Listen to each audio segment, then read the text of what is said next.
Hey, it's Jose Galison, and you're watching No Way Jose. You can find me on the No Way Jose YouTube channel. You can also find me on all the major audio podcatchers and Odyssey as well. As always, credit to Justin Campbell at jcamp1521 for the intro. He does other stuff like that. So if you have a podcast out there and you want to commission him for something like that, go hit him up. Today, my guest is Stephan Kinsella. Normally, these episodes are like sort of behind a paywall. I'll do the stream public, and then I'll take it down to like private or unlisted or whatever. For this one, this is not behind a paywall, so but this is a irregularity. So if you are a patron, this won't be a regular thing, but it's a little bit more time sensitive, considering a little bit what we're talking about. But usually, like I said, do the live stream thing. So the patrons will get it in that like in between the stream and when it goes public about a week or so later. So if you want that, it's patreon.com. Just No Way Jose 2020. The lowest level is $2. The highest level is 20. And that's for my sponsors. And my sponsors are C.D. McRae of the Whiskey and Tea podcast, Jacob Winograd of the Daniel 3 podcast, his love biblical anarchy type content. Brandon Smith, his Twitter's @_2D System. He's on YouTube and Rumble under that name, 2D System. He has music on Spotify and other streaming platforms. He has more music type stuff. So if you want to check him out, go do that. Today, the topic will be kind of covering, I sort of kind of set up a tentative debate with David Freeman of consequentialism versus deontology, and it seemed that maybe Stephan might be the one for it, but we're going to kind of talk about that today, and we'll get into it. But we're also going to define a lot of the terms around that, and then kind of see also where Stephan's coming from with his ethical theory, which is what those are. So to kind of help you guys figure out these type of basic things, because I know a lot of times people hear these stuff and they don't really actually know what the hell they mean. So it'd be good to go into that. If you want to see I mentioned paywall content right now, it's behind the paywall. I'm doing my Erica's Handbook content, or series. And I have the Tommy Salmon's one that's in there right now where we covered Voltaire and Declare. And that was really good. Be sure to check out Tire Gang. We have an episode going up tomorrow. As always, go check out TopLobsta, toplobsta.com. Use Jose checkout for 10% off. And let's get Stephan in here. Hey, what's up, Stephan? Hey, man. How you doing? Good. Pleasure having you here. This is the first time having you on the show. So if you want to go ahead and introduce yourself real quick for those who don't know you, but I feel most people in this space usually already do. But I'm Stephan Kinsella. I'm an attorney in Houston and a longtime libertarian writer and speaker. And I focus. I'm an anarcho-capitalist or anarcho-libertarian and an Austrian, and have written a lot on rights theory, libertarian legal theory, intellectual property, which is my specialty as an attorney as well. Yeah, we may, depending on time, we may go into that briefly, but just real quick. But that'll probably be at the end if we do touch on it. Like I said earlier, I put out a tweet a while ago saying, what debates would people want me to do? Because I'm looking to start to move more into that, or not like it's gonna be the whole channel, but start doing some content like that occasionally. And Drew Hancock made the suggestion of consequentialism versus deontology. And obviously David Friedman being the preeminent consequentialist. And then we were looking for names, and your name got mentioned multiple times. And it seemed to be that we kind of tentatively had set up. And then you mentioned something about how you're kind of both. And we'll get into that. I guess I don't want to, jump the gun right now. So it's still kind of tentative. I guess we got to see where you're coming from, your perspective, if you would even be able to, you would feel comfortable taking the deontology position in a debate as such. But I do want to begin by starting out defining terms. Like I said earlier, these are all ethical theories. So I guess I'll go ahead and ask you, what is your perception of what consequentialism is, which is, like I said before, what David Friedman is most well known for. Well, I think we should confine it to libertarianism itself, yes, rather than everything, because it'd be too broad of a topic. I think first we have to know what it means to be a libertarian. So we have to have some general agreement on definitions and our principles. And those are, to summarize the principles, the way I summarize them, well, the way they're classically summarized is don't do harm to other people or don't commit aggression, that kind of thing. And the way I summarize it now is respect property rights, where property rights are allocated in accordance with basically 2 or 3 core principles, which is the first use rule, which is homesteading or original appropriation, which means the first person who starts using an unowned resource is the presumptive owner.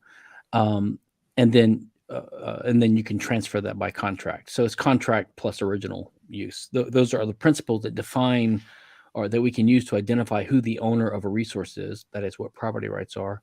And then aggression would be using someone's resource, which is owned according to those principles, without their consent. So that's what aggression would be. And we're against aggression, which means we're against people using people's property without their permission, because we respect property rights and we believe in a certain rule set that allocates property rights. So that's what I think libertarianism is. And it has many implications, like, we have to be against the drug war and against taxation and even against the state, because if you understand the nature of the state, it's basically the agency of institutionalized aggression.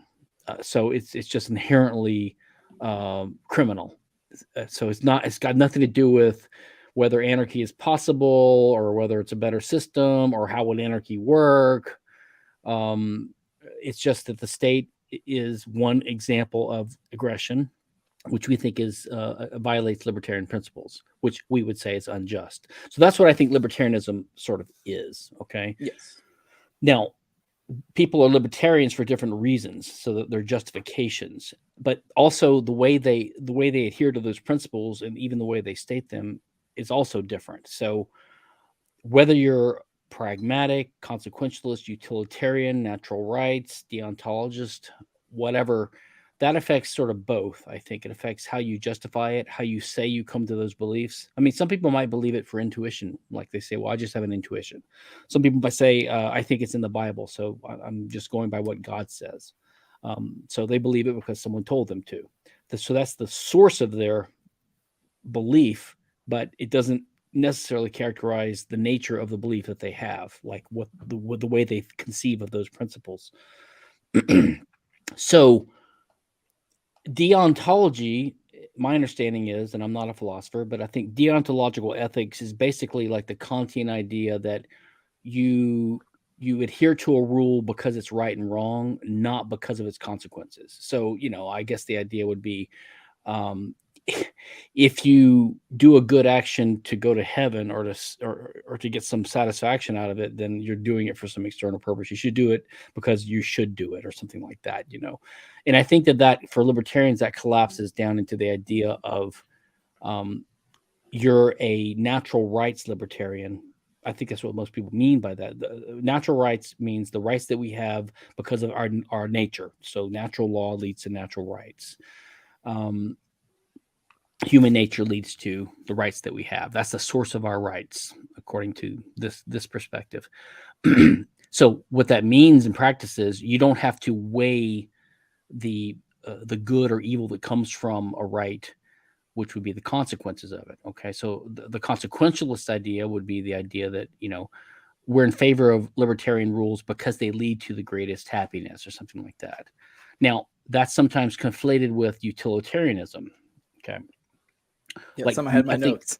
I think some people say Mises was a utilitarian, but Mises actually, because he was an Austrian, he criticized the idea of the comparability interpersonally of utility. Like, it's not a measurable unit, and you can't compare it between people. So he was actually against utilitarianism in that sort of mathematical sense. But he was a consequentialist in the sense that he understood economics. So he said, if you have property rights, then peace and prosperity will flow from that. And because I favor peace and prosperity, that's why I favor these rules. Okay. Mm-hmm. That's how I think of consequentialism. There is, in the introduction to Randy Barnett's excellent book, The Structure of Liberty, which unfortunately is not online, but you can find a pirated copy on Z Library. The introduction, Randy Barnett, who's not a deep philosophical thinker, but he's a careful legal scholar and libertarian, he tries to distinguish between consequentialism and utilitarianism. And in his view, which makes roughly makes sense to me, the natural rights approach, which he thinks informed the way the Bill of Rights was written, say, like the Ninth Amendment, for example. So he thinks that the founders had this natural rights view, which you could call deontological, I suppose. But he says that utilitarianism, I think you can think of it as a subset or a type of consequentialism. So even if you reject utilitarianism for the methodological reasons I mentioned earlier, you can still be a consequentialist. That is, you can say, listen, we all share some common values. Not all of us. Maybe there's some psychopaths and sociopaths among us who don't, but most people favor their own lives, but they also have a little bit of empathy because of the way we've evolved and we developed. So that means we get some personal pleasure and value out of other people doing well too. So we live in society with each other. That means we have empathy, we value other people to some degree. And because of that, we all share some common values, which is we generally prefer peace and prosperity and harmony and cooperation to violence and strife and poverty and things like that. So if you have those values and you understand a little bit about economics and human nature and politics, then it's just a natural conclusion to say, well, the means to get to these ends is the free market system, or kind of a roughly libertarian system, like private property rights and things like that. In other words, if you want peace and prosperity, then you should favor libertarian rules because it gets you that. So you could say that's consequentialist, but it's also principled, or it could be principled, because you could come to the conclusion that instead of having an ad hoc approach to every single political or legal issue that comes up, like you have to sit there and decide, well, what's the right rule here? We have to decide, how do we make everyone better off, even not in utilitarian terms, even in consequential terms. If you do it on an ad hoc basis like that, which in a way is what Coasianism, Hans Hermann Hoppe has criticized Coase for this, like this idea that it doesn't matter what the property rights are, people can negotiate and adjust them to get the best result. Libertarians don't believe that. I don't believe that.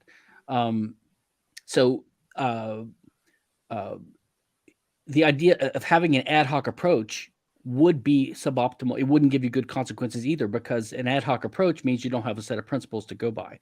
So it's actually consequentialist or pragmatic to have principles. That is, to come up with some principles and to stick with them, unless you have a really good reason not to. So the principled approach is what the rights approach is. And Robert Nozick called them side constraints. He said, listen, a right, if you identify that someone has a right, it means that it's a side constraint. You just cannot violate it. Or you may not violate it.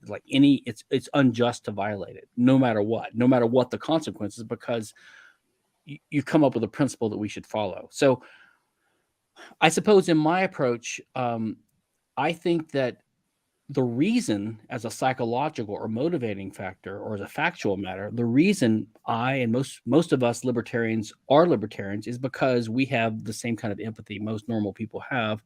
We may be a little bit more autistic and OCD about it, and we're obsessed with this consistency, and we're interested in intellectual ideas like economics. So it gives us a little bit of insight into we really are consistent about it. So we don't just want peace and prosperity. We really want it. We're curious about it, and we're curious about the conditions that can give rise to that. And we realize it's the private property rules, so we really push hard to be consistent about that. So that's what the libertarian approach is. So that ends up us advocating for rights.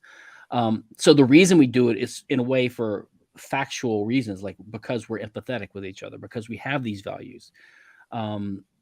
So in a way, we're consequentialists in the sense that we want liberty because it leads to good results. But also, the way our minds integrate these things, good results is also doing the right thing. So that's where the deontological part comes in. So we don't believe it's just the consequences. It's also the right way to be a human. It's good. So then some of us search for justifications, like, okay, what's an intellectual justification for this? Now, the utilitarian type, or the consequentialist, just says, well, common sense or economics tells us that by and large, these rules produce the greatest good, so that's why we're in favor of it.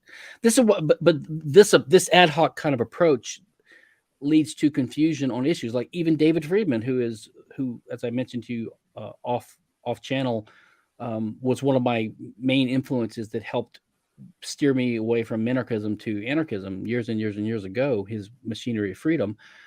He's a brilliant thinker. He's trained as a physicist, yet he has learned a lot about law and economics himself. But even he, and he's one of the preeminent anarcho-capitalist thinkers, even he is not sure about the intellectual property issue, which is one of my specialties and which I've written a lot about.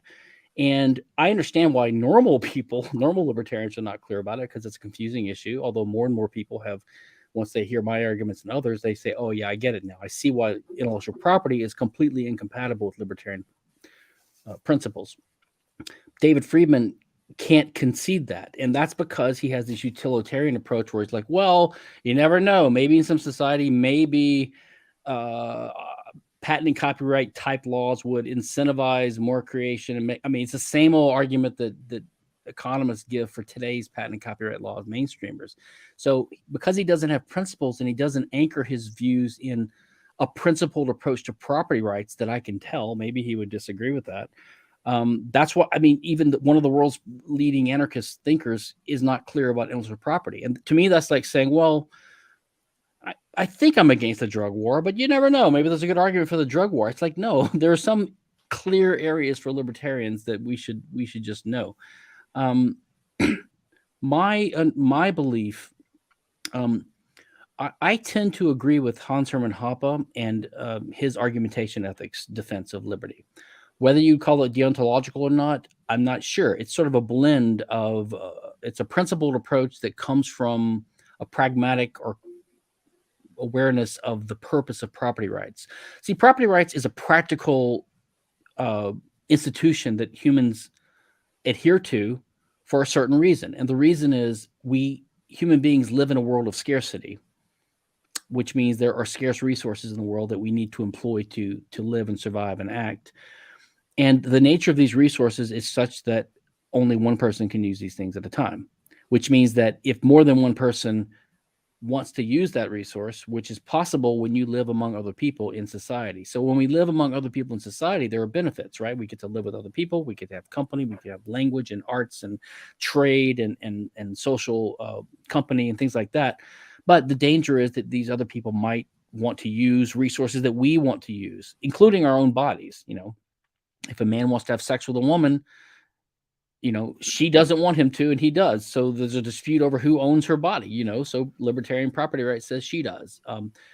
But the point is, property rights are a response to the problem of conflict, the eternal, omnipresent fact of conflict, which flows from the fact of scarcity, which we live in. So property rights are an attempt to solve this by allocating ownership so that people can live in a conflict-free way. So would you characterize that as consequentialist? I don't know. It's certainly not utilitarian, but you could say it's consequentialist because we want the result of people living in a conflict-free world by identifying and spreading and respecting property rights. Now, the justification for these property rights, again, one justification is that it's the way that we can live in peace among each other and have prosperity and further the values that we all tend to share. Hoppe's argumentation ethics argues that these values at the core, at the bottom, are undeniably accepted by anyone engaged in argumentative discourse because argumentation is a peaceful activity. So that's a normative type of thing. It's a sort of a evaluative stance. And so then you can build the higher level political values and norms on top of those. That's his argument, which makes sense to me. I have a similar argument or a complementary argument called estoppel, where I argued in law school and after law school in some published articles that the way we can defend our rights, basically the non-aggression principle, is by recognizing that when someone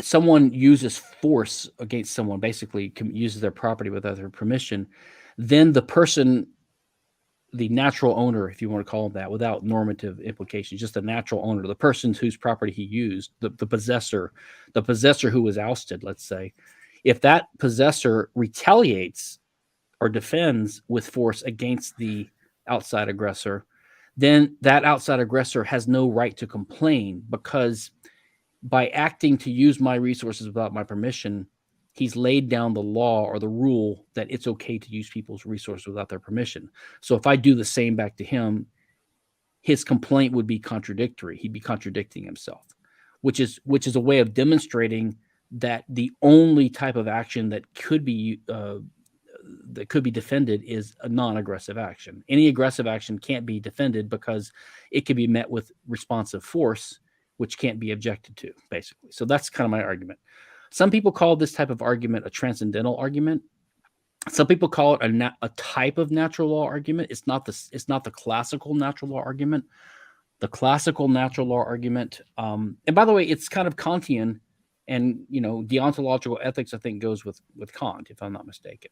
But the classical natural rights argument is that humans have a certain nature, and because of our nature, we need certain things, and we need to interact a certain way to get certain things, and therefore our rights stem from our nature. And the criticism of that by some consequentialists and utilitarians, and even by Hoppe, is that it violates Hume's argument that you can't logically go from an is or a descriptive or a fact statement to an ought or a value or a prescriptive or a normative statement.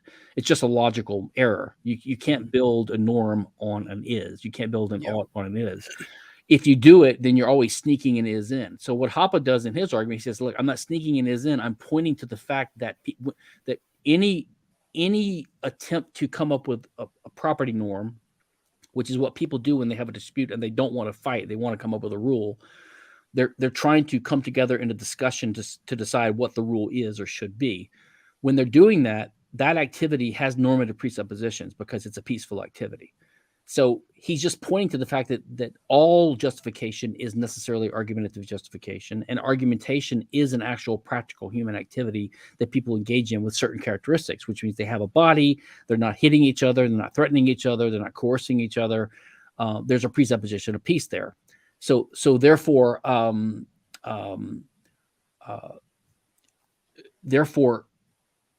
any justification of any proposition at all can't propose something that contradicts those inherent presuppositions, which means you can't propose a socialist ethic, basically, because a socialist ethic in the end boils down to I can take your stuff, or I can hit you but you can't hit me, which is called particularistic, which violates Kant's universalizability principle, which is another criteria or requirement of any justification or any argument.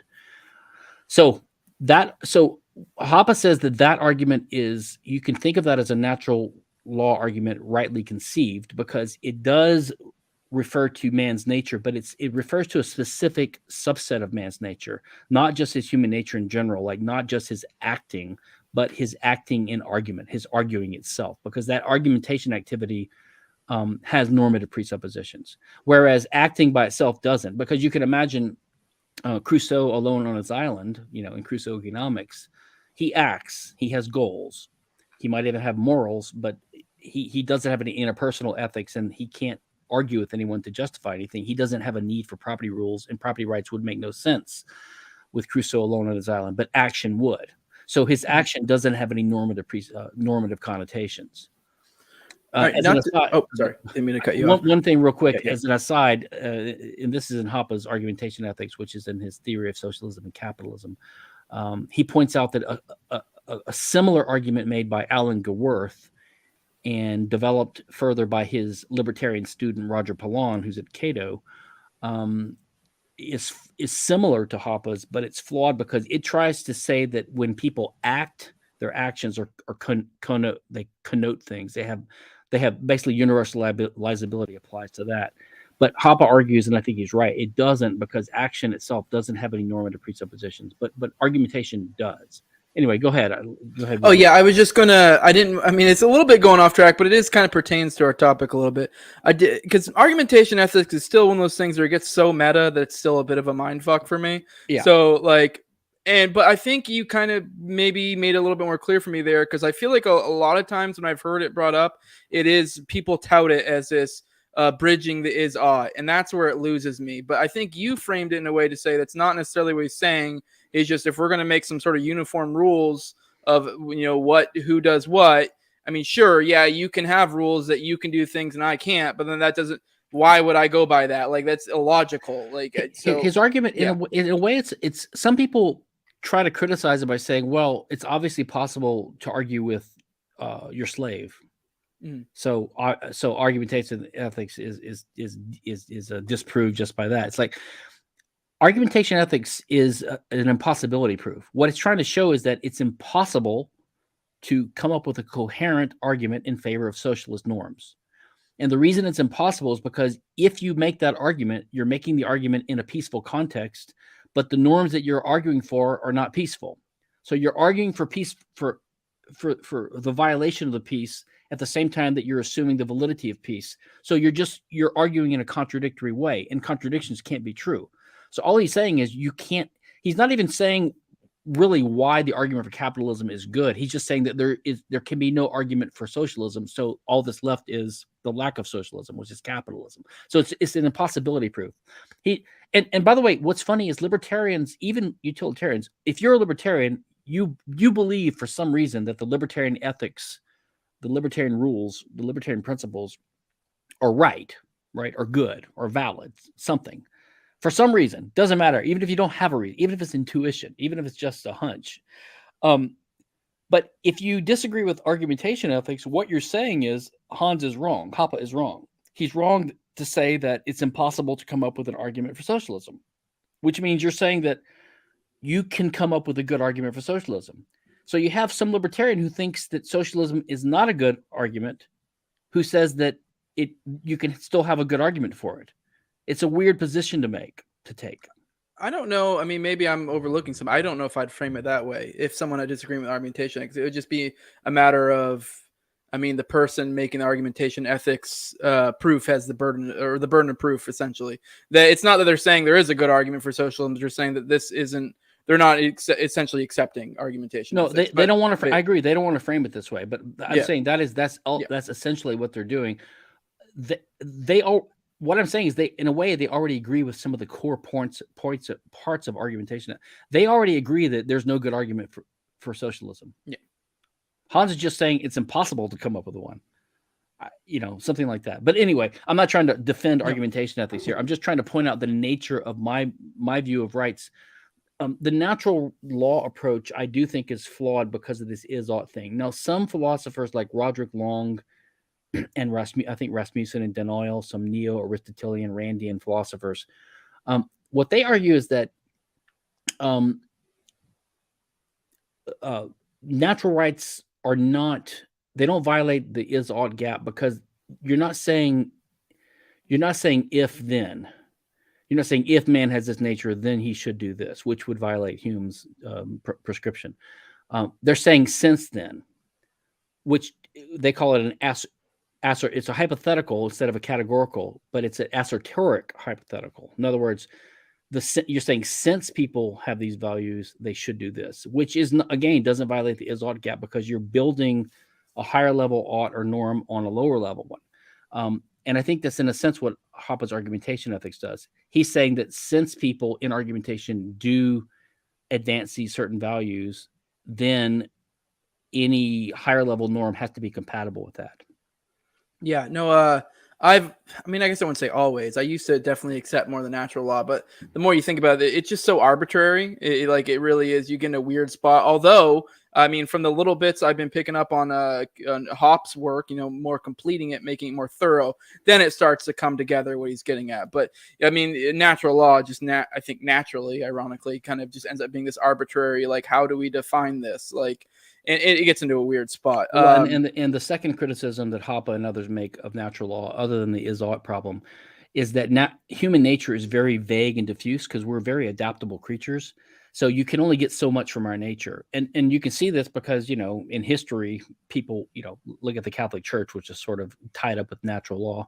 They would say, oh, because of man's nature, you shouldn't use a condom. I mean, you can get all kinds of crazy ethical principles from nature because it's so vague and slippery. It doesn't really give you that much to hinge any concrete ethical rules on.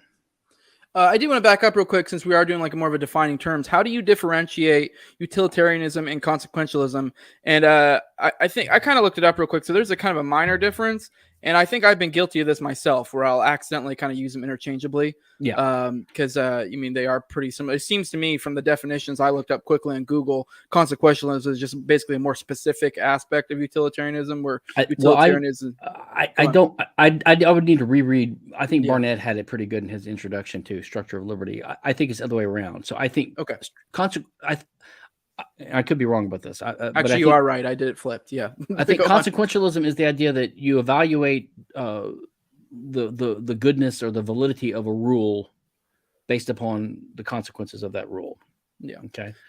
So I guess in utilitarianism would be we can sort of do this by formulas and math and equations because we can sum up people's actual utility. Like the way we know if the outcome of a rule is good is if the sum total of utility in society is maximized or positive or something like that, Pareto optimal or whatever. And the funny thing is they never.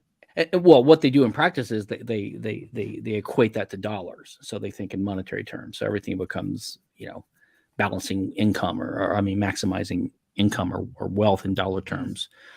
There's some ethical problems with utilitarianism, which, for example, if you could, you could make a pretty strong argument that if you take an eye from a seeing person and give it to a blind person, if you could do an operation like that, you're impairing the vision of the seeing person, but they can still see. So they're hurt, 10,000 utils. Yeah. But the blind person is infinitely benefited because now they can see. So it's an overall win. That's a horrendous rule. Yeah, that's kind of my point. That's my critique. A lot of times when people critique utilitarianism, they use something like that, and I'll go, okay, but if you do think it from a utility level, you've now set a precedent that this is an acceptable behavior, and we can see how this could easily devolve. Which is, well, not only that, it's evil in itself, but it sets a precedent too, which is another reason why we should live by principles rather than ad hoc, because if you live ad hoc, then you have no principles. The other problem is, like, you could imagine, let's say Bill Gates has $100 billion. Let's say you take half of it and you distribute it to 1 million poor people. Now, those 1 million poor people are all a little bit richer, and Bill Gates is still hyper rich. So you could argue that society is better off, but we don't even know that, because Bill Gates might, the person who's so intelligent and entrepreneurial and all this, he may value his 50 billion more than the lazy people that get it, something like that. You don't know. And this is the point, that you can't sum these things up. So all these assumptions are all just academic. They're not real. They're just excuses for policies. Well, I guess now to kind of dig into I guess you kind of already explained it, but I'm trying to think how I'd frame this. Like, if you were to be somehow magically convinced that, I guess, how would I say it, that your principles don't lead to positive results, would you be willing to betray your principles? I mean, I guess it's kind of a clusterfuck, because then it's just a matter of you need to find different principles. Yeah, let's go back on one thing I think we forgot to touch on or something. Okay. Because you asked earlier, or maybe before we started talking about this, Ayn Rand, who influenced me a lot in my beginning phases, she always pointed out that she was good at sort of trying to spot false dichotomies, and one of them was this idea of the moral versus the practical. And she had this point that, which is analogous to consequentialism versus deontological. And she said, the moral is the practical. And the reason is because the purpose of morals are rules to guide us in everyday life, which is a practical affair. So what I believe is that leading a virtuous and principled life and following principles of justice, which is what libertarianism is, tends to lead to good consequences too.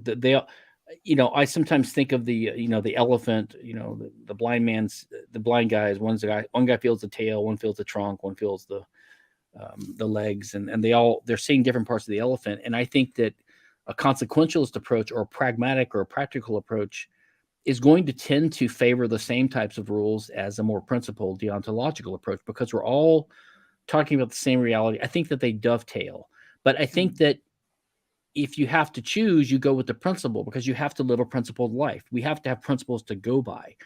Doesn't mean we can't have exceptions or ways of treating people that violate those principles. So, like, people will say, well, what if in a given case you need to trespass against someone's property to save an infant, or something like that. Or a stupider example, if a kid's running into the street, if you grab him, save him from getting hit by the bus. That's a bad example, because I think that's not even aggression. You have implied consent there.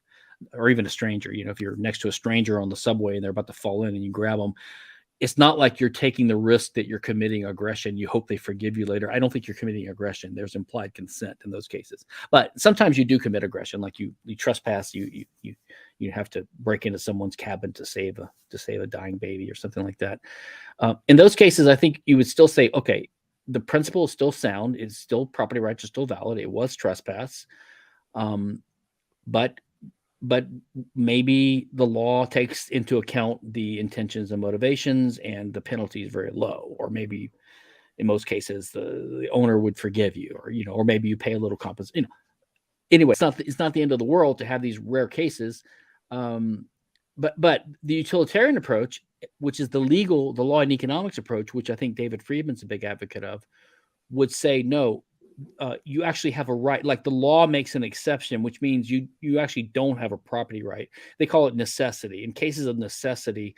So in a way, it's a different way of looking at it. Like, you could say, well, in certain extreme emergency cases or cases of necessity, the property rights just break down and you don't have a property right. Okay, even in that approach, which I don't agree with, I think that the rights are, I won't say absolute, but they are based upon a principle that's still sound. Even if that's the case, most of the time we're talking about the normal case where there's not an emergency. If we live in an emergency all the time, human life wouldn't be possible. This is another point Ayn Rand makes. Anyway, so the point is, I believe that the moral is the practical, and I do think that, in a sense, the principled approach is complementary to and tends to dovetail with the more consequentialist approach. But I think that because of the need for having laws and rules and principles, you have to try to identify the principles and stick by them whenever possible. Yeah, I kind of agree. This kind of leads me to my. I actually didn't have this in my notes, but it kind of made me think. This is, I guess, almost peeling a layer back a little bit, because I kind of have a similar thought as you. As the moral is the practical, essentially. But I'm very much. You brought up Ayn Rand. I don't know if I necessarily call myself a sterner right, but I'm more ascribed to that type of thinking. So I don't believe in objective morality, but at the same time, I see morality as a rough guideline of rules that kind of lead me to a beneficial life. And ironically, that ends up leading me to essentially what most people consider like a trad life or ANCAP or whatever, because I think that's what's most beneficial. So I do. And I kind of describe this, group of principles that I use roughly as, morality, essentially. It's just kind of an easy guideline to go by, like rough rules. Well, and you asked earlier, you said, well, what if I could be convinced that adhering to my principles would lead to bad consequences, right? And it's hard to imagine that, because in a sense, consequences are defined partly in terms of the principles, because living a virtuous life and our conception of what is good is based partly on what justice is. That's part of the answer. I suppose if you could persuade me of that, I don't know. I mean, if I saw a dichotomy between the results of living a virtuous, principled, just life and human misery, I suppose I would have to give up it all and think the universe doesn't make any sense. But I think in most realistic cases, what I would think is this. I would think you've identified kind of an edge case, or like we say, hard cases make bad law, something like that. And if we start throwing our principles away every time we don't like the immediately visible results that we can imagine, then what you're doing is you're going by the principle that, okay, we've established a new rule, which is we can always revise the rules, which means, like you said earlier, once you establish that principle, who knows what's going to result from that? And of course, there's always the problem of the seen and the unseen. Now, I don't want to be too Randian, because like Ayn Rand believed that, say, happiness was defined as the end psychological state of like leading a virtuous life or something like that. So in other words, you're by definition happy, even if you're miserable. It's like, it's not exactly that. I do think it's true that if you live a good, virtuous life, successful life, you're going to tend to be happy, but it's not like it's a one-to-one correlation, right? Yeah. And happiness is a flaky term as well. So, but yeah, go on. Yeah. I suppose I just can't, I don't know if we can imagine a universe where adopting the principles designed to solve the problem that causes misery would make us more miserable. It just doesn't make sense to me. That's what. What makes us miserable is things that we don't like. What we don't like is conflict and strife and misery and poverty, right? Yes. And that's, unless we're wrong, that's partly the result of conflict and the inability to be productive. We're productive when we can use resources, and we're more productive when we can use them in a long-term way for long-term projects. And we can use things for long-term projects when we have ownership rights. If you don't have an ownership right and you're not secure in your use of it, you're not going to have a long-term project, because you don't know if you're going to be able to reap the rewards of your efforts. So it all just goes together naturally, I think. I guess that would be my view on that. Yeah, no, what I was kind of getting at there, I'm kind of curious if you find yourself as someone who believes in objective morality, or because I guess if I was to describe myself, I'd say I'm more like subjective morality. Maybe there is an ultimate objective morality, but I think it's almost like one thing we could technically never completely know. I think it's kind of how I see it. I think if you have a strong dualism and you keep in mind the strict difference between prescriptive and descriptive statements, the question is almost, so the way I think about it is this. It would be almost nonsensical to say it's objectively evil to do that. That's almost a nonsensical statement, because you're trying to use the type of statements we make about facts, like that rock does exist. Okay, it's a factual thing in the world, or the law of gravity is the way things attract each other. You're trying to use that type of language to describe a prescription or a norm. You're saying it's absolutely evil.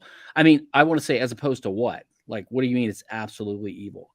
All I can imagine is they have some religious view in mind. Like, there's a God who made a big decree, and the decree is so forceful because God has infinite power and he's going to punish you if you don't listen to it, which to me is a category mistake. Even if that's the case, it doesn't mean it's objectively evil. It just means it's a rule that you better abide by, Yes. Or you're saying, well, God is infinitely wise and good and smart, so he knows for sure what is objectively evil, and he's telling you, so just trust him. But that's just an authority claim. You're saying, well, we don't know why it's objectively evil, but God said it is, and he knows everything. So I think that's a category mistake. So what I think people mean when they say something is immoral is they mean it's bad for your life. No, I'm very sympathetic to most of the Aristotelian natural law type approach there. I do think that man has a certain nature, and that this nature, and it's a social nature too, but our nature and our place in the world means that Ayn Rand's whole ethics was, if you choose to live, and she said that choice is amoral, because all morality is based upon your first choice to live. So again, that's an esoteric hypothetical. It's like, if you choose to live, or since you've chosen to live, then you're choosing to live as a man, not just to survive and like live. You're trying to live as a man, and that means to live according to your nature, which means certain types of actions are more conducive to your natural flourishing, right? Your telos. This is where we get to the natural virtues and eudaimonia. So I think the natural virtues are basically right: have integrity, honesty, thrift, loyalty, all these courage, whatever. All these virtues are basically correct. So most people are so legalistic now, they think of morals as collapsing into ethics and collapsing into law, partly because they're legal positivists too. So they think if something is wrong, the government should make a law about it. If it's wrong to do drugs, which you could argue it is, then it should be illegal. So they and conversely, if the government says something is illegal, then it's wrong. Like, it's, if the government says you should pay these taxes, or if the government says you have to fight in this war, if the government says you have to hire 10% African Americans in your work, whatever, then it's wrong to disobey the law. So they conflate all these things, and so because people do that, shit, I forgot where I was going with this. Wait, give me a second. No, you're good. This is downfall and going skills. Sometimes I need a device that can track.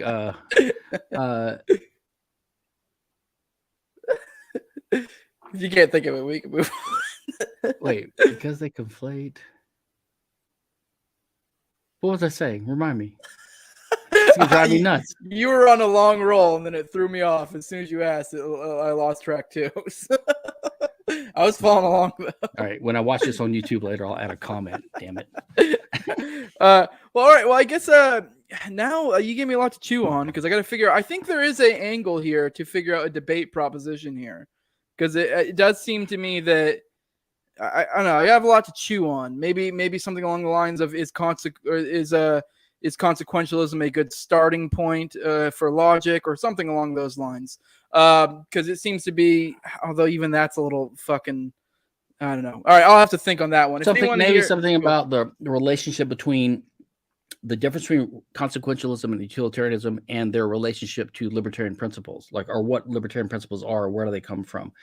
But one question people give me all the time about intellectual property is, well, so they always have this argument, well, we agree the patent system is broken, but we need the optimal amount of patents to incentivize innovation. And they have this idea in their mind that the patent system, without the patent system, you would have this much innovation. And with a good patent system, you'd have this much. And with two strong patent laws, you might have less. And they never know the levels. Some of them say we're too far, but they want to back it up a little. But their idea is that society would be worse off with no patent law. Let's forget copyright for a second, because they imagine that people innovate because of patent law, and they wouldn't without patent law. And they also minimize or ignore the immense cost of the system itself, which needs to be taken into account to decide whether it makes us better off on the whole. So if I actually believed that the human race would be technologically retarded, but because of it would make us poorer in the long run, because the reason that we're richer every generation is because we accumulate more technological knowledge, more recipes, basically, more inventions, basically, more innovations. And the more we accumulate, the more we can use. So the pool of knowledge we have keeps growing all the time. With this ball of resources on the earth doesn't really change that much, and our intelligence hasn't gotten any better. And you could argue with idiocracy that our intelligence is going down now. But so anything that impedes the accumulation of knowledge, I think, harms the human race, because it slows down technological progress and makes us poorer at any given point in time than we otherwise would have been. Now, that's not my primary criticism of IP law. It's a second or tertiary one. And the reason I do it is because the counter argument is made in favor of IP law by the proponents, but they never have any empirical evidence to back this claim up. So what if one day they did? I don't know how you could prove it, which is another reason why it's better to have principles, because some problems just cannot ever in principle be proved with any empirical data that's definitive or conclusive, because you can't compare utility and you can't do historical counterfactuals.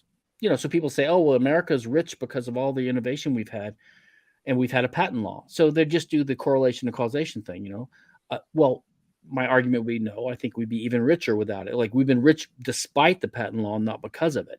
But I can never prove that, because I can't unwind time and show them in an experiment. So using utilitarianism as a standard is pointless anyway, because you can never really prove these things with society. So the only way to govern society is with principles anyway. So we have to decide what those general principles are. Yeah, and that kind of perfectly leads into, I guess we'll kind of finish it on the IP stuff. But though, for those listening, if you guys have any ideas for possible propositions to use for it, feel free to comment or whatever. I'll definitely have something to chew on it. Just so you guys know, it's scheduled for next week. So literally a week from today is when I have it scheduled for. I don't remember the exact time. I'll definitely promote it whenever we get to that. But 7 p.m. On all the time zones, fuck me. I think it's 7 p.m. Central Time, but I'm not sure. I think so. That sounds right. 8 p.m. Eastern. But I did want to kind of finish up. I'd be remiss if we didn't go into IP stuff at all. I did think it was kind of funny. I didn't even think about the IP stuff in context of this, because you did bring up a good point. This is a perfect example of where the consequentialism kind of falls apart, because it is, you really do get into this. And this is a beauty of the deontological arguments is, while I ultimately, in a certain sense, am a consequentialist, I fully have no problem arguing from a deontological position, because there are certain times where it's like, dude, I do not want to get bogged down into arguing stats and shit like that. It's a lot easier just to go to principles and be like, well, if we can kind of roughly deduce this is not okay, then we can kind of build from there. But anyways, my point being, I was going to use this example, just kind of give you a quick to go into IP. I don't know. Just recently, I saw Dave Smith at the Florida LP convention. He was doing comedy. Now, let's say, for example, I recorded all of that comedy and then I uploaded it somewhere else, or because I'm sure a lot of that material is stuff he was working for a future special or something. Now, would that be breaking the NAP? I mean, I will admit, even if it doesn't break the NAP, it's a little bit shitty. But now, would that be breaking the NAP? Or it wouldn't be shitty if he permitted it. So you have to make some assumptions about the context. No, it's not a violation of NAP at all. It theoretically could be a contract breach. If they posted a sign at a private venue saying no recording is permitted, and you do it anyway, then it could be a contract breach. But even contract breach is not a violation of the NAP, in my opinion. Contract breach is just actually, I think it's impossible. This gets into whole theory. Rothbard's title transfer theory of contract. If you understand that properly, there's no such thing as breach of contract, because contract is not a binding promise or obligation, which is conventionally how people think of it. That's how the law thinks of it. But Rothbard pointed out rightly, I think, he didn't quite explore all the implications because he wasn't a lawyer, but he really came up with a revolutionary theory. A contract is simply a network of conditional title transfers to owned things. That's all it is. So when you so-called breach a contract, which means you do something the other guy didn't want you to do, then you have to pay damages for breach of contract, which means you pay him money, which just means that the contract had a subsidiary clause saying, if the following condition happens, you have to pay me money. So it's just a title transfer. It's not a breach. So yeah, if they put a sign up saying no one can record, and if you record and you leak it, then you have to pay Dave Smith $10,000, then you've contractually transferred $10,000 to him. Now, whether it's shitty or not, if you get a reputation for being a type of person who violates his contracts or his promises, then it's going to harm you in the market. Just like in the dating market, if you're a bad, it's got nothing to do with law or property rights or contract. It's just your reputation. If you're sharing nudes, that's a good example. Well, no, that one could be contract breach too, I believe. Yes. Yes. Yeah. It was a good example. It was a 1-for-1. I mean, if she doesn't say anything, sends you a nude, it's implied you probably shouldn't share it. You're not breaking the NAP, but you're kind of, no one's going to want shit to do with you if you're sending that stuff around. And by the way, if you there is no intellectual property in jokes right now, I believe. So that's why comedians have this private sort of code, like you don't rip other people's jokes off. It's not really a violation of their rights, but it's a type of dishonesty because you're claiming credit for something someone else did. And we have a word for that. There's plagiarism in society. Plagiarism, by the way, is not prohibited by IP law. That's just privately frowned upon or prevented by codes of conduct in universities and things like that. It's contractual thing or a private moral or private ethics thing. Yeah, I guess just to finish it out, what distinguishes intellectual property from property? Why does this not get to be counted as among property? Which, I mean, I already know this, but this is I know a lot of people struggle with IP. I mean, I've crossed that bridge a while ago, but yeah, the best way to get someone to see the problem with the institution of IP, intellectual property laws, is to basically get a clear understanding of what property rights are. And the property rights that libertarianism already favors. Most people are in favor of this, but they just don't know it because they haven't worded it this way.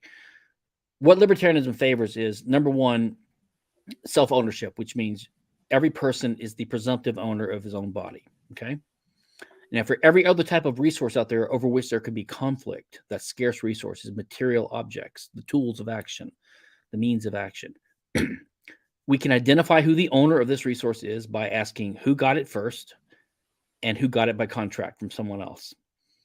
And there's a third principle of rectification. Like if you harm someone and you owe them damages for hurting them, some of their property might transfer that way, but you can view that as a type of contractual transfer. So anyway, you can identify the owner of these resources by just asking these two questions. So the question is never, is this property? In fact, the word property, to be strict and careful about it, ought to be reserved for the relationship between an actor and a resource. So you can say, I have a property right in that resource, or I'm the owner of that resource. But to say that resource is my property is a little bit misleading sometimes, because then the question becomes, well, what if a wheelbarrow is property or idea is property? The question was never, is the wheelbarrow property? The question is, there's a wheelbarrow and two people want to use it. How do we determine who the owner is? So libertarianism and property rights principles just answer the question, who owns this thing that people have a conflict over?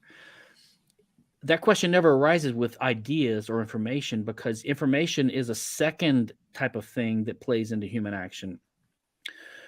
All human action is a use of your body that employs other things in the world, scarce resources like tools, means, food, wood, steel, land, animals, whatever. And it's guided by knowledge, because all our action is, we're not dumb beings. If we didn't have any knowledge, we wouldn't do anything. We wouldn't know the future was coming, and we wouldn't seek to change it. We wouldn't act at all. So all action is guided or informed by knowledge, but the action itself is the use of a resource. Now, the knowledge is just your understanding of the way the world works, and any number of people can share that knowledge at the same time. Which is why we have human progress, because these good ideas spread. Someone figures out how to use a wheel or a fire or clothing, or make a hut with a log cabin hut or whatever, or a steam engine. These ideas spread and everyone's better off. So the point is, when two people are using the same idea or similar ideas to guide their own action, which is the use of their own body with their own scarce resources, there's no conflict. They're not in conflict with each other, because unlike apples and bodies, an infinite number of uses can be simultaneously had of an idea. And this is not a bad thing. It's a good thing. And the perversity of IP law is that the purpose of property rights is to recognize that there is scarcity in the world. You could say, unfortunately, right? Because that means life is hard. And to try to make the best of it by at least letting us use these resources in an unmolested way, in a secure way, with an ownership right instead of just a mere possession right, right? So property rights are a response to this unfortunate fact of the world, scarcity. It's an attempt to let us survive and interact with each other despite scarcity, and hopefully to produce more and more things to make abundance in a world of lack of abundance. But one thing that we have is these ideas that we can dip into that have been developed over the generations and over the centuries and the millennia by humans before us that amplify the efficiency of our actions now, right? And that's one great thing. We have these free goods, in a sense, that we can dip into, and they're not scarce by their nature. They're not rivalrous economically. Yet IP law tries to make them rivalrous, to make them more like the scarce resources in the world, so that they can be traded and sold and bought and be subject to incentives and all this kind of stuff. So they're trying to impose scarcity on something that's already non-scarce, when the free market is trying to make non-scarcity or abundance out of the world of scarcity. So scarcity is a bad thing. The free market overcomes that to some extent. Whereas these IP laws impose scarcity on something that's already free and available to everyone. But the fundamental reason that these once you understand property in this way, you understand that the way we identify the owner of a resource is by those two principles: who had it first and who had it by contract. Or if someone committed a tort, which means an offense against someone, a trespass, then they might owe them damages. Okay, IP law subverts this by coming up with a fourth principle. So because all laws are enforced by physical force, that's what enforce means. That's what, and laws are always an attempt by someone in the world to have control of a resource that someone else wants, where there's a physical conflict or clash over it. So all law is basically the use of force aimed at scarce resources in the world. So IP law really is not a property right in ideas. In fact, because ideas are just information possessed in people's brains, it's literally impossible to own ideas, because ownership, again, is the legal right to control a resource. But you can't have the legal right to control ideas. You can only have, because you can't use force against an idea. You can only apply force against a physical object that can receive force, right? So it's not that I think it's wrong for there to be property rights in ideas. It's that it's impossible. Property rights are always property rights in scarce resources. The only question is, what's the allocation rule? Like in a despotic tyranny, the rule is the king owns everything. That's the rule. Okay, so there's an answer to the question: who owns that land? The king owns it. Okay, or in slavery, who owns that slave's body? The master owns it. That's the answer to the rule. It's not libertarian, but it's a rule. It's the answer to the rule. What intellectual property does is it says, because you can imagine, you can see this by imagining the way it works. In a patent or a copyright lawsuit, the owner of that right sues in a government court. They sue someone for violating their intellectual property right. And if they win, they get an order from the court backed by state force that does something to the property owned by the victim, right? Like they take their money, or they give an injunction saying you can't use your factory to make iPhones. So it's basically giving a control right to the IP owner over the already owned resources of the victim, which is a type of taking of their property. So it's basically, IP is just a disguised way of taking property rights. Now, in most cases, I think the best way to characterize it is what I call a negative easement or a negative servitude. In the common law, there's a negative easement, and in the civil law, or the continental law in Europe, there's a negative servitude. It's the same idea. And that is where one person has a veto right over how you use your property, which is perfectly legitimate if it's contractually consented to. Just like if you kiss a girl, it's okay if she consents, but if she doesn't, it's assault and battery. Okay, so consent is the defining thing, So if the state just grants this IP holder a negative servitude over my property, that's a taking of my property because I didn't consent to that. Which is what IP is. IP is a negative servitude because copyright holders can veto your ability to use your printing press to print a certain book, and a patent holder can use his veto right to prevent you from using your factory to make a certain machine shaped in a certain way, even though it's your factory, even though it's your raw materials, which is how they can extort licenses from you. So they say, I can stop you from doing this. So if you really want to make these iPhones, you need to pay me $100 royalty per phone or whatever. That's how it works. It's extortion, right? So that's fundamentally the problem with IP. And once you see that basically the argument against IP is that it's simply incompatible with the property rights principles that we already agree with. And then you have someone like a David Friedman or someone come along and they say, well, we have to be on the fence about IP because maybe it would create more innovation than not. It's like, but that was never the question. The question was only who owns that resource, and we already know who owns it. The owner is the person who got it first or who bought it by contract from someone else. That's the owner. That answers the question. It's over. So what they're trying to do is they're trying to come up with an exception to the property principles that we already all implicitly agree to. And their excuse is this utilitarian claim that if we make this exception and change to the property rights landscape, it will generate net wealth by generating net innovation. Okay, yeah. Which means that at the very least, the burden of proof is on them. If you're going to come up with this exception to rules that we already agreed to, the common law is already established, that's time tested and immemorial, you need to come up with clear and convincing evidence. Now, do you think that the founders of the country in 1789 did an empirical fucking study when they put that clause in there? No, they were just, first of all, these guys were inventors and writers because these are the smart guys. So they wanted their monopoly for themselves. So that's why they put it in there.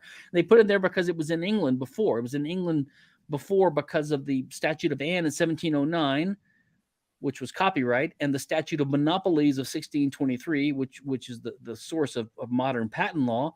And those laws weren't come up with because of some utilitarian analysis by David Friedman saying, oh, I think that the king should start granting monopoly privileges to his court cronies to give them the exclusive right to sell leather in this town so that he can give me some of a cut of the monopoly price he can charge and then help me collect tax.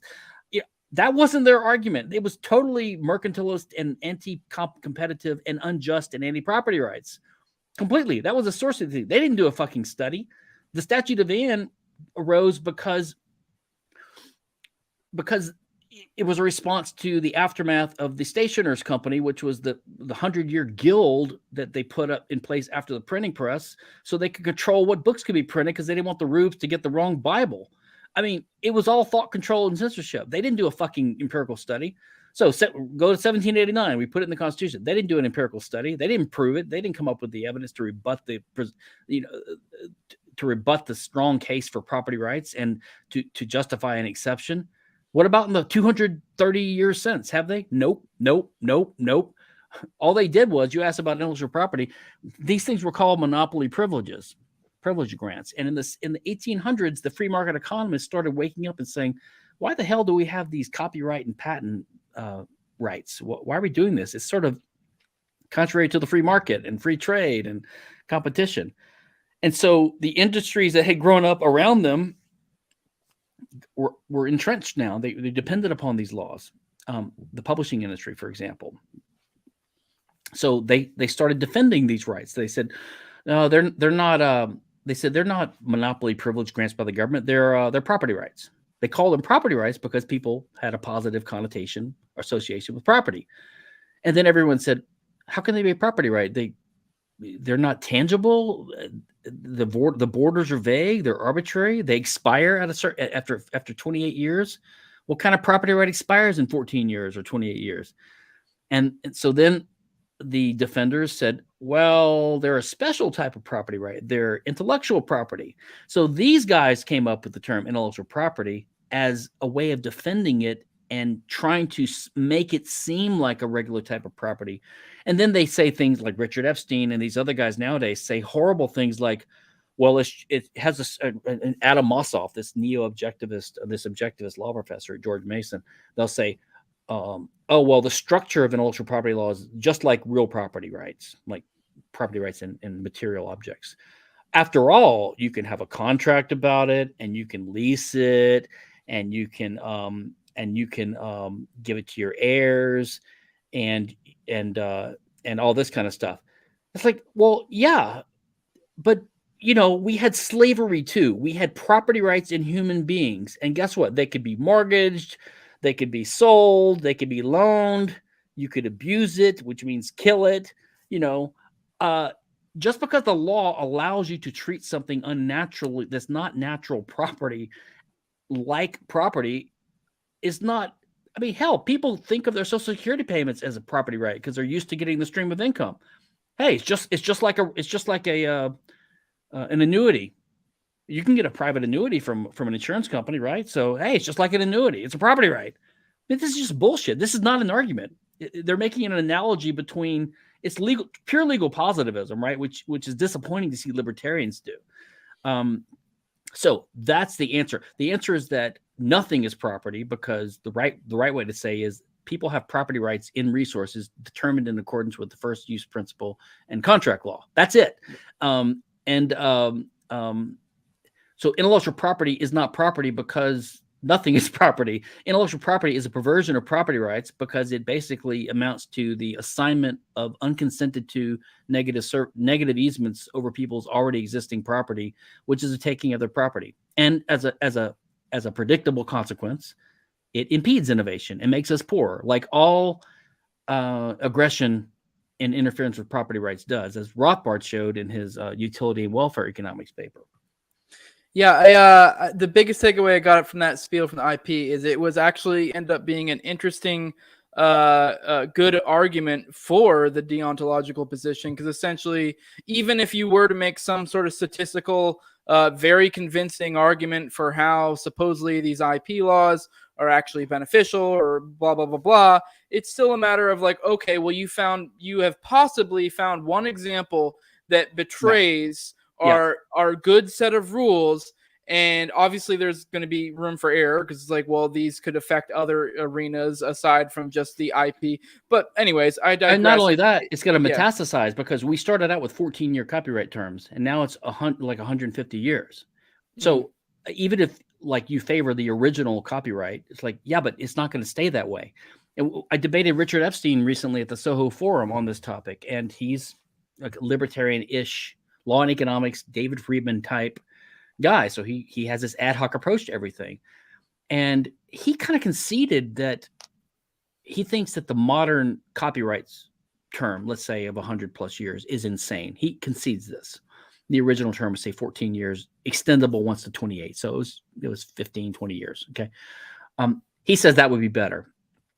And I asked him, I said, well, given that the reality is apparently once you have a copyright system with a small term, it's going to blow up into a huge term. So like a 14-year copyright term is not feasible.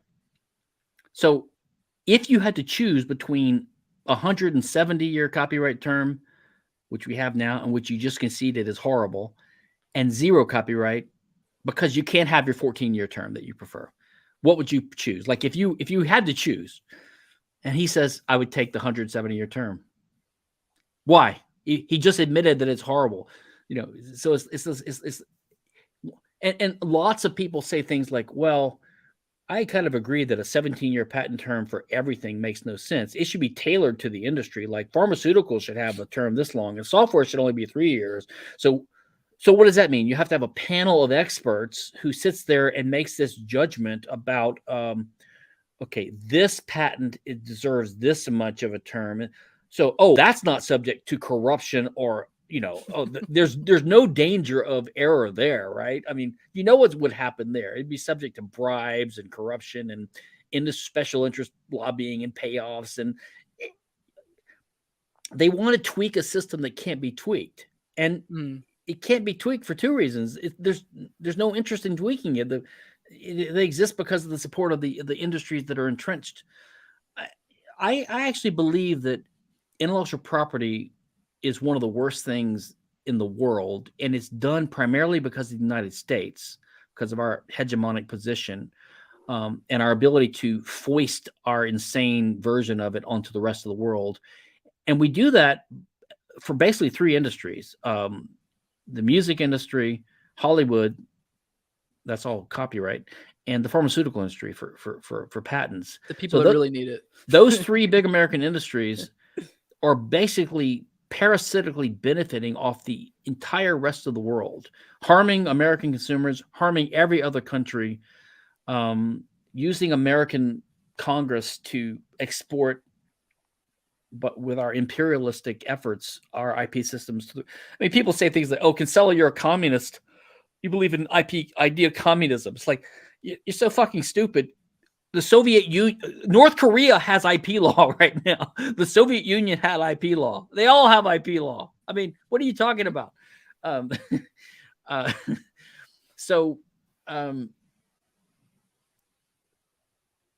the sad thing is, we have these two or three or quasi so-called libertarian congressmen, Massey and Amash and Rand Paul. They're all pro IP. It's incredible.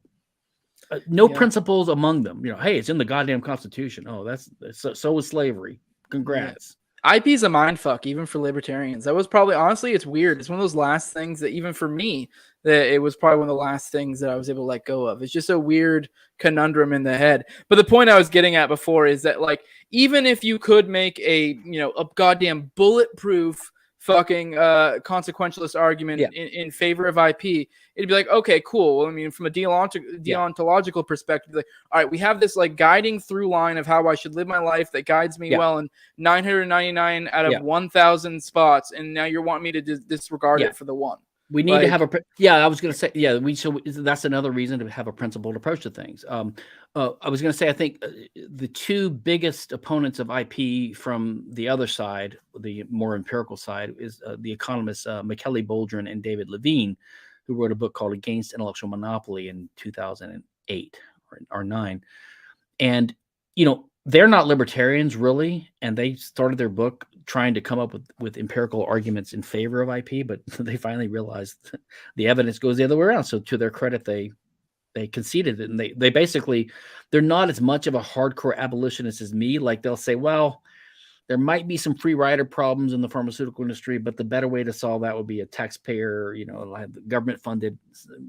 But And I think a couple times they said, well, there might be a case in a very narrow type of industry, like a narrow type of pharmaceutical or biomedical device. Maybe a patent would actually do a good thing there. They said, but it's impossible to limit it to that. So therefore, it'd be better to have a blanket rule saying, look, no patents. So even they can see, like, we should just have no patents, because even in the couple cases you can come up with, it's not worth it, because it's going to metastasize, and there's no way to limit it to that. Yeah. All right. Well, with that, we're at a good spot. I was trying to keep you under an hour, but you just kept spitting fire. Yeah, it's my fault. Polo Paradis, can you hold church on a monthly basis here? And I'm all for that. I actually genuinely enjoyed a lot of this of it. I know I didn't say much, but I got a lot of it. Actually, surprisingly. What's that? Who said that? Someone? We have Polo Paradis. Are we live? Yeah, we're live. Yeah, we've been. Oh, okay. Which, to that, there were a lot of people talking shit online, like they were going to come in and talk shit, and no one showed up. So, I mean, I know the stuff that you've caused fire with, and I have some probably disagreements with you on some of that stuff, but it was funny. All the people talk shit, and no one showed up. I told everyone, if you want to talk shit, pay me money in the super chat, and I'll let you, and no one did it. So, that's a good little anecdote there. But yeah, if you want to go ahead and drop your plugs, this has genuinely been great. I really enjoyed it, even though I didn't say much, but I got a lot out of it. So, drop my plug. Yeah. Huh. Whatever plugs you got these days. I don't know. I know you don't have a podcast like the rest of us.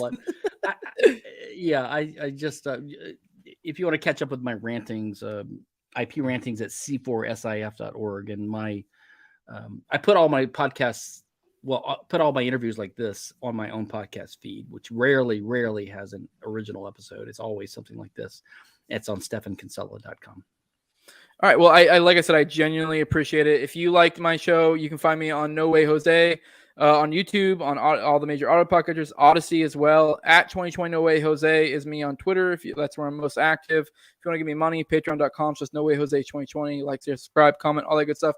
And if you guys have any ideas for the possible debate resolution between Stephan and David Friedman, comment them. You hit me up on Twitter or whatever. I'm genuinely interested in your idea. I think I have a good idea, and it kind of clicked better because when you said you kind of agreed with both, I was like, well, shit, now I need to hear him out so hear what he's saying.